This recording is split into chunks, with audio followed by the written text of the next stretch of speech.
તો રાજકોટ શહેરમાં સંગઠિત થઈ ગુનાહિત પ્રવૃત્તિઓ આચરનારી ગેંગ સામે કાર્યવાહી કરવામાં આવી છે। રાજકોટ શહેર ક્રાઇમ બ્રાન્ચ દ્વારા રાજકોટ શહેરના બી ડિવિઝન પોલીસ સ્ટેશન વિસ્તારમાં સક્રિય ઈબલા ગેંગના 7 જેટલા સભ્યો વિરુદ્ધ ગુજસી ટોક અંતર્ગત ગુનો નોંધી 4 જેટલા આરોપીઓની ધરપકડ કરવામાં આવી છે।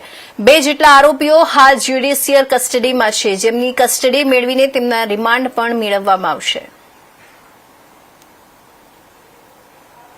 સીપી સર બ્રજેશ કુમાર જાસર અને એડિશનલ સીપી સર ચૈતન્ય મંડલિક સરની સૂચના અને માર્ગદર્શન હેઠળ રાજકોટ શહેરમાં વારંવાર ગુના આચરનાર અને ભયનો માહોલ ઊભા કરનાર ગુનેગારોને દરેક રીતે તોડી પાડવા માટે રાજકોટ શહેર ક્રાઇમ બ્રાન્ચ દ્વારા ઝુંબેશ હાથ ધરવામાં આવેલ છે।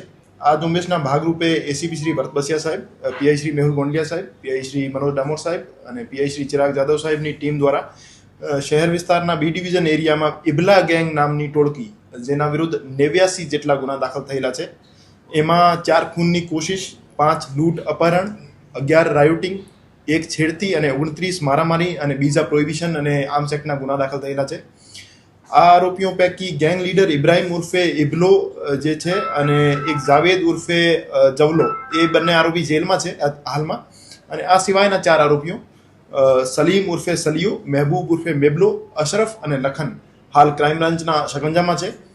આ ગુનેગારો નિર્દોષ જનતા સાથે જે રીતનું વર્તન કરતા હોય છે, આવો જ કડક વર્તન અમે આ ગુનેગારો સાથે કરવા માટે પ્રતિબદ્ધ છીએ।